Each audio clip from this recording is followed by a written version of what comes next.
Kurt Russell is one of Hollywood's most revered and successful talents, with dozens of movie performances that truly rank as iconic. Before he returns to our screens for some more holly jolly hijinks as Santa Claus in The Christmas Chronicles 2, here's a look back at some of the most iconic movie moments of Kurt Russell's career. Every scene in John Carpenter's 1982 horror classic The Thing is incredible.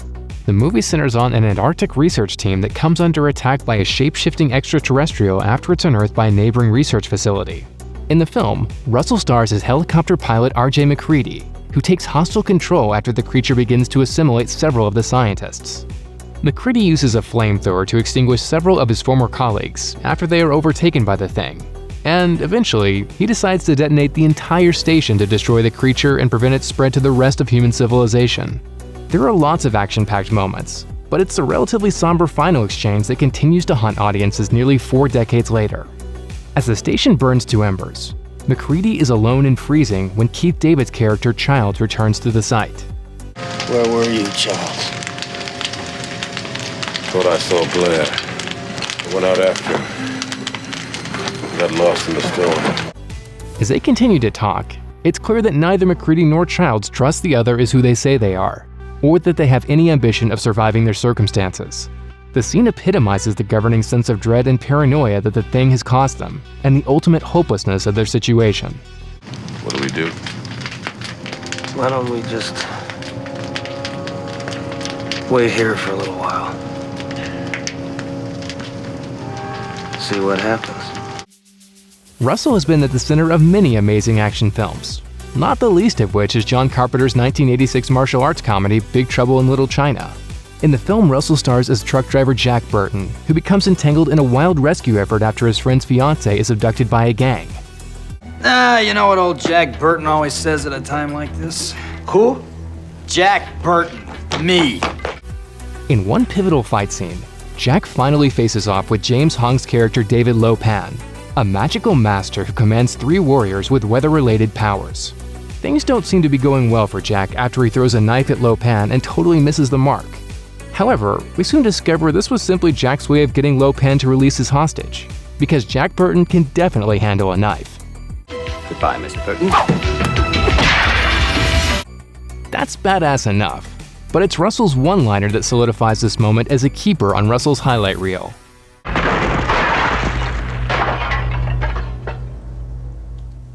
It's all in the reflexes. In Ron Howard's 1991 action classic Backdraft, Russell stars as the conflicted Chicago firefighter Stephen "Bull" McCaffrey, who has experienced personal tragedy in his line of work and at home. When a series of arson cases brings his own department under fire, Bull sets to work trying to find out who could cause so much devastation. He eventually discovers that only someone with deep knowledge of firefighting would be able to create such deadly backdrafts, and the investigation ultimately leads him to his longtime mentor, Scott Glenn's John Axe Adcox. In one distinctly gutting scene, Bull confronts Axe at a chemical plant, and his worst suspicions are confirmed about the man who helped raise him after his father's untimely death. Despite all the destruction and harm he has caused, though, when a catwalk is destroyed in the ongoing inferno, Bull tries to save Adcox. Their bond is so strong that he refuses to release Adcox's hand even when he loses his own grip on safety. Let me go, Bull! You go. We go. Another classic collaboration between Russell and director John Carpenter came by way of 1981's Escape from New York and the 1996 sequel Escape from LA. In both films, Russell plays Snake Plissken, a former Special Forces soldier who turned to a life of crime and is then forced by the government to infiltrate their own city-sized prisons. Both films are over-the-top, fun, and gloriously cheesy. Nobody draws until this hits the ground.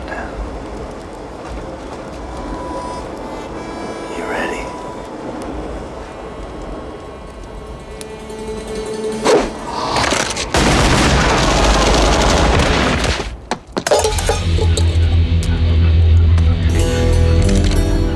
Draw. But even across 2 movies filled with ridiculous moments, it's hard to forget one particular scene from the second film, which easily ranks among the most uniquely 80s movie moments ever, even though Escape from LA came out in the mid-90s.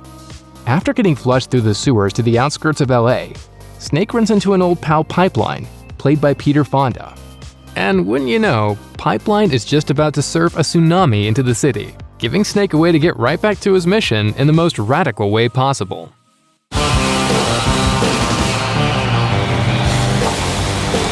Gotta be kidding me.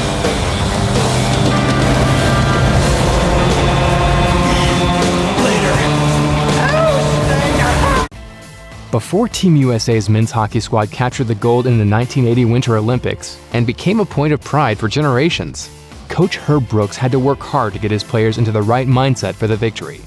That effort was memorably dramatized in the 2004 sports biopic Miracle, which featured Russell as the Spitfire coach who managed to lead his team to victory over the heavily favored Soviet team during the Miracle on Ice.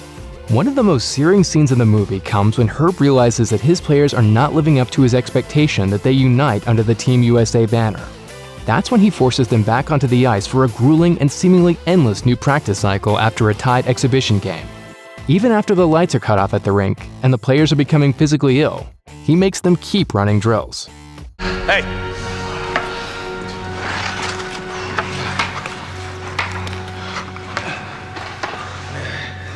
Again. Finally, one player stands up and says the words that he's been waiting for all along. Who do you play for?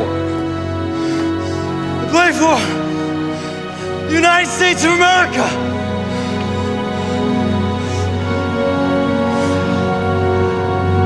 That's all, gentlemen. It's an intensely satisfying moment that gets the audiences buttoned up for the heart-swelling achievements to follow in the rest of the film. But it might make you never want to hear a whistle again. Again! All right, that's it. Going back in a box. It takes a long time for Kurt Russell's celestial villain Ego to reveal his true nature in Marvel's Guardians of the Galaxy Volume 2. But once he does, all bets are off.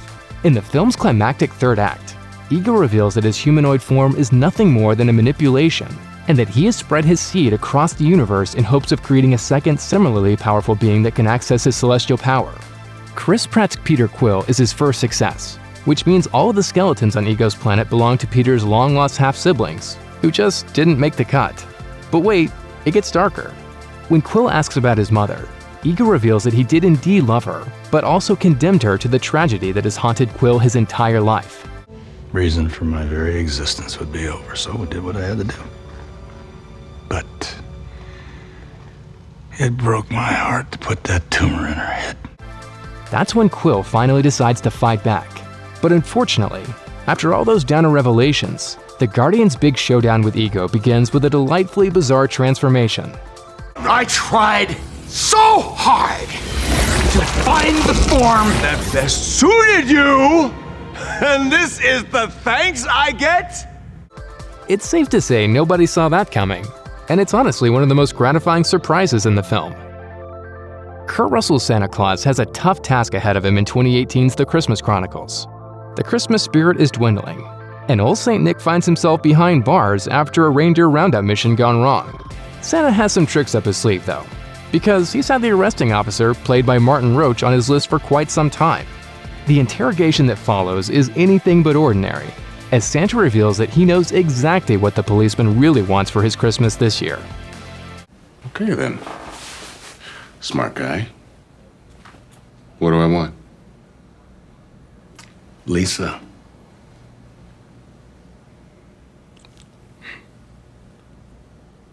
Lisa. Your ex-wife. Yeah, I know who Lisa is. The entire interrogation manages to be both hilarious and heartwarming, proving that Santa Claus might just be the perfect role for Kurt Russell. Who knew? Christmas spirit is already down to 31%. The longer I stay in here, the lower it's gonna go. And the lower it goes means that people are gonna start acting cranky, depressed, angry. This exchange showcases the dynamic range Russell is capable of, similar to the countless other iconic performances he's given over the course of his legendary career. Thanks for watching. Click the links in our video to watch more from Netflix Film Club. Subscribe to our YouTube channel to get the latest exclusive videos. Plus, hit the bell so you don't miss a single one.